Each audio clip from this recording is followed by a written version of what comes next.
Hey, welcome back. This is Chef Neil for another edition of The Culinary Chemist. Today, for quick tips and tricks, we're going to be talking about garnishing. So I'm going to show you a couple of garnishes. We're going to have a little bit of fun and dress up our plates. Alright, today we're going to be talking about our first garnish, which is the tomato rose. It's an oldie but a goodie. So you just get a nice firm tomato. You can either use a paring knife, or I prefer to use a potato peeler. It gives a much nicer effect. All you have to do is start to peel that skin and just continually peel it. And what I'm doing, if you can see, I'm sawing, the sawing motion. The reason is it kind of gives a natural edge, almost like a flower. So when it's done, you'll be able to see that beautiful textured rose. So just to give you an idea, you take some of your tomato and you just roll it onto itself. This is simple, it's been around forever, but it's very effective and it looks really nice on the plate. Just roll that tomato skin and it actually creates a little rose. Okay, next we're going to add a little bit of color to the plate. So you can take a piece of any kind of green leafy material like lettuce or spinach, and then what I'm doing is I'm just cutting sort of an oblong triangle. And I'll do one or two of those, and I'll show you how nice it looks once you marry it up with the rose.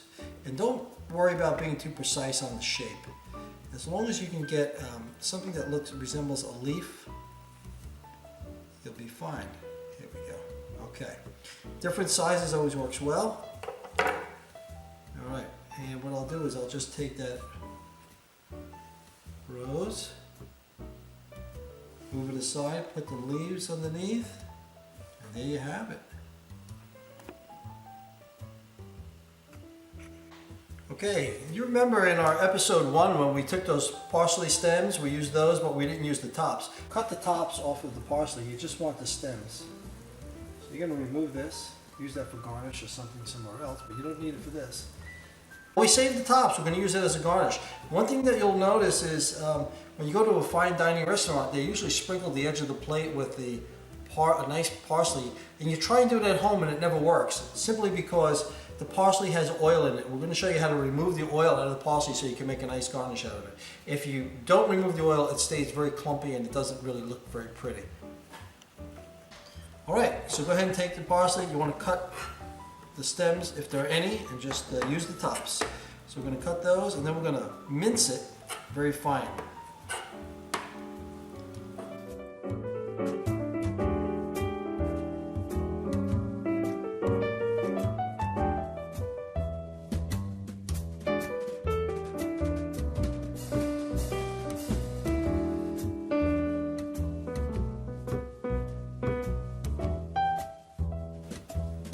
Alright, so you have your finely minced parsley. It has a lot of oil to it, that's what all that green is. And you take that minced parsley and you put it into either a coffee filter or a paper towel.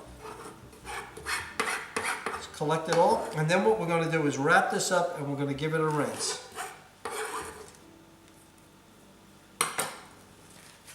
Alright, so just simply take that parsley that's wrapped in the paper towel or the coffee filter and soak it. It can be cold water, doesn't have to be warm, and then you want to squeeze out all of the oil. Give it a rinse and squeeze, give it a rinse and squeeze. Alright.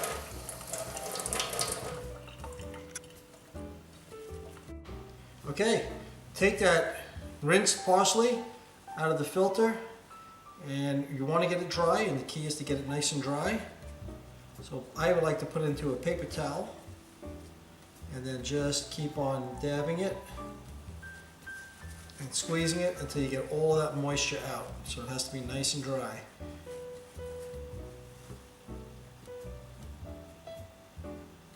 You can see all of the moisture.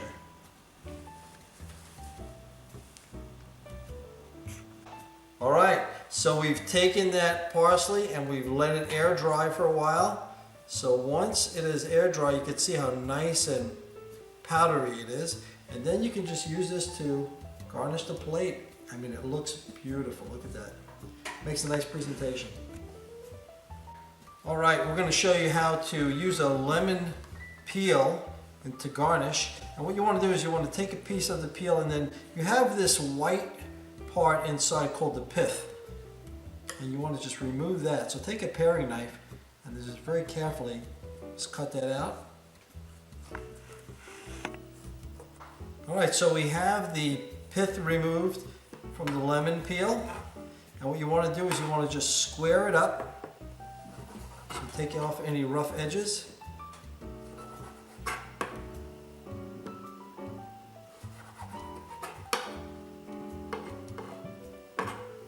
And then you want to do an extremely small dice. And what I mean by that is very narrow strips. And this is going to give you a nice confetti look.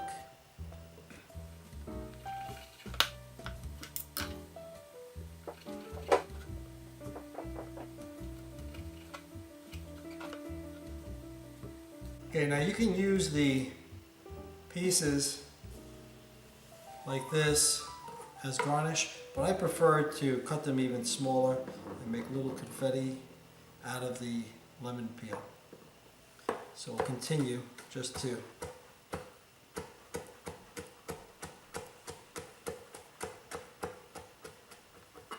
cut that lemon peel.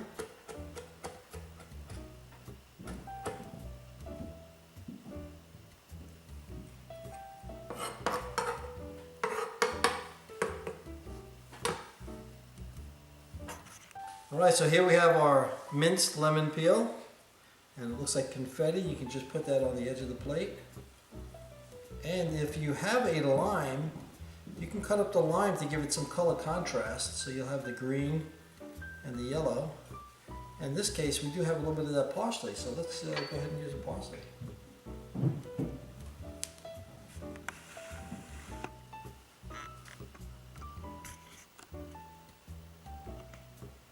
Alright, now we're going to show you how to dress up a plate in case you want to use it for a dessert, or you can do a savory dish as well. What I have is a marshmallow sauce, and you just want to put some of that in your plate. Just kind of get it spread around. Okay, so you've got the sauce, and you can use this as a savory dish as well. You can use sour cream, just thin out the sour cream a little bit, and use some gravy. But in this case, we're doing dessert. What I've done is I've just cut a tip off the corner, and I put some chocolate sauce inside the bag. And we're going to use it to pipe the sauce. You can start in the center. A little bit of pressure, and just spiral it out.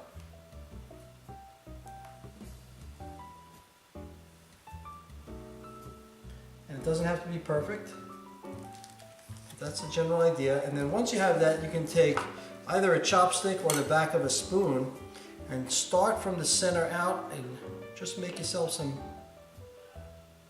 spiderweb lines. And once you start from the center, in between the lines that you've just made, you work from the outside in and make it just a little bit more complex. And like I said, you can use all different types of sauces. Strawberry sauces look really nice because they're nice and bright red. But that's a general idea. Once you have that done, then you can just take your cake, or if you're working with a savory dish, meat. Find the least desirable, and I kind of don't like this area here, so I'm just going to cover it with the cake. And there you have it. So here we have our final garnish. And it looks really pretty. Makes a nice presentation.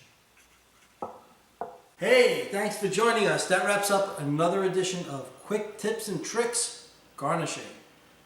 Thank you for watching, and please subscribe, and also send in the likes. This is Chef Neil for The Culinary Chemist, where art meets science in the kitchen.